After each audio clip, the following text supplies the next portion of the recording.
Hello friends, అందరూ బాగున్నారా? నేనైతే చాలా బాగున్నానండి. మీరు కూడా బాగుండాలని మనస్ఫూర్తిగా కోరుకుంటున్నాను. ఈరోజైతే మీకు పరోటా రెసిపీ చూపిస్తాను. మైదా పరోటా అంటే ఇవి కొనుక్కుంటారు కదండి హోటల్లో అవి చూపిస్తున్నాను చూడండి. ఫస్ట్ అయితే మైదా పిండిలో కొద్దిగా ఆయిల్ వేయాలి. ఆయిల్ వేసి బాగా కలుపుకోవాలి. ఇందులో ఉప్పు వేయరండి, ఎందుకంటే 8 గంటలు అలా ఏం నానబెట్టుకోవాల్సిన అవసరం లేదు. ఒక అరగంట అయితే సరిపోతుంది. ఇందులోనే కొద్దిగా సూజీ వేయండి.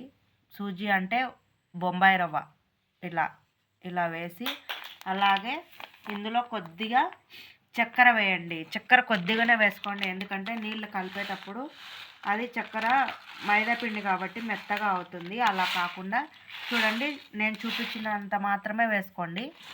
చూడండి, చక్కెర ఇలా వేసి కలిపి వాటర్ కొద్దిగా పోసి కలుపుకోవాలండి. ఇప్పుడైతే మొత్తం కలిపి చూపిస్తున్నాను చూడండి.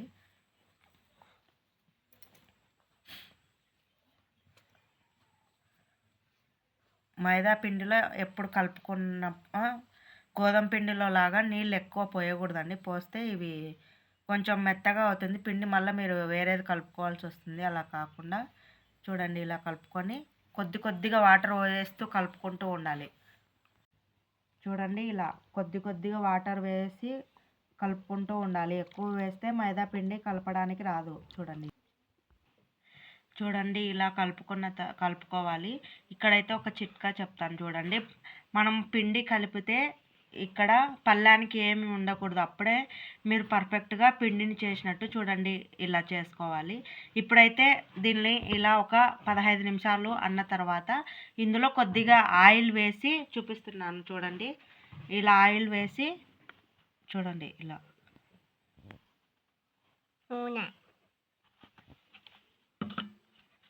ఆయిల్ వేసి ఇలా కలుపుకోవాలి.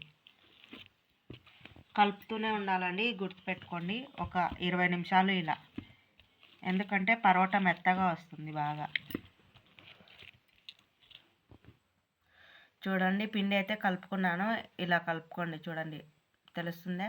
ఇప్పుడైతే దీనిని ఒక అరగంట రెస్ట్లో పెట్టండి. అరగంట లేకపోతే మామూలుగా 1 అవర్ అయినా సరిపోతుంది, కానీ ఒక 20 నిమిషాలు లేకపోతే అరగంట సరిపోతుంది. నేనైతే అరగంట పెడుతున్నాను.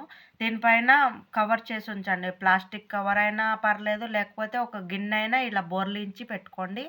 పరోటాలు బాగా మెత్తగా వస్తున్నాయి. అర్ధగంట రెస్ట్ ఇవ్వండి. చూడండి, అరగంట రెస్ట్ తర్వాత ఇప్పుడైతే ఇందులో మళ్ళీ కొద్దిగా ఆయిల్ వేసి బాగా కలుపుకుందామండి. పిండిని మెత్తగా వస్తాయి. ఇప్పుడైతే ఒక రేకుల కట్ట తీసుకొని బాగా పిండిని ఎంత వీలైతే అంత సన్నగా రుద్దండి, చపాతీలాగా. రుద్దిన తర్వాత వీటిని ఏం చేద్దామంటే ఒక చాకు తీసుకొని చాకుతో కొయ్యండి. ఎంత వీలైతే అంత సన్నగా, వీడియోలో చూపించినట్టు సన్నగా కట్ చేయడండి. ఎందుకంటే పొరలుగా రావడానికి సన్నగా కట్ చేస్తే లోపలి వరకు ఆయిల్ దిగి బాగా క్రిస్పీగా వస్తాయి కాల్చేటప్పుడు. మడత పెట్టేది మాత్రం జాగ్రత్త అండి, కొద్దిగా ఓపిక ఉండాలి. ఓపిక లేకపోతే అవి మళ్ళీ సరిగ్గా రావు. చూడండి, వీడియోలో చూపించినట్టు ఒకదానిపై ఒకటి వేసి మడత పెట్టి చుట్టుకోవాలండి. చుట్టుకునేటప్పుడు లాస్ట్ది దాంట్లోకి ఒత్తేయండి, లేకపోతే అది పక్కకు వచ్చేస్తుంది. మనం చేసేటప్పుడు సరిగ్గా రాదు. ఇప్పుడు చేసేది చూపిస్తాను చూడండి. అలా ఒత్తుకున్న తర్వాత ఇది రెండో చపాతీ ఫస్ట్ చేసి పెట్టుకుందామండి, ఎందుకంటే మళ్ళీ చేసేటప్పుడు ఇరిటేటింగ్గా ఉంటుంది. ఫస్ట్ మడతలు పెట్టుకొని అన్నీ కోసి పక్కకు పెట్టేసుకుందాం. నేనైతే 2 పరోటాలు మాత్రమే చూపిస్తున్నాను, ప్రాసెస్ మాత్రమే. ఒకవేళ మీకు వీలైతే మీరు ఎన్ని కావాలంటే అన్ని చేసుకోండి. ఉంటే నెయ్యి కూడా వేసుకోండి. నేనైతే ఆయిల్ అప్లై చేసి చూపిస్తున్నాను. నెయ్యి వేసుకుంటే ఇంకా టేస్టీగా వస్తాయి పరోటాలు. చూడండి, వీడియోలో చూపించినట్టు ఆయిల్ వేసి రుద్ది పెన్నం బాగా వేడిగా ఉండాలండి. ఈ టిప్ గుర్తుపెట్టుకోండి. పెన్నం వేడిగా లేకపోతే పరోటాలు సరిగ్గా కాలవు, బాగా రావు, గట్టి పడతాయి. ఆయిల్ బాగా యూజ్ చేయకూడదండి. ఫస్టే పెన్నం మీద బాగా కాల్చాలి. ఒట్టిదే కాల్చిన తర్వాత 2 సైడ్స్ కాల్చిన తర్వాత ఆయిల్ వేసి బాగా కాల్చాలండి. ఆయిల్ వేస్తే బాగా వస్తాయి. చూడండి, కాల్చి నేనైతే వీడియోలో చూపించినట్టు వేడి మీదనే ఇట్లా ఒత్తుకోవాలండి. అప్పుడు పొరలుగా విడిపోతాయి.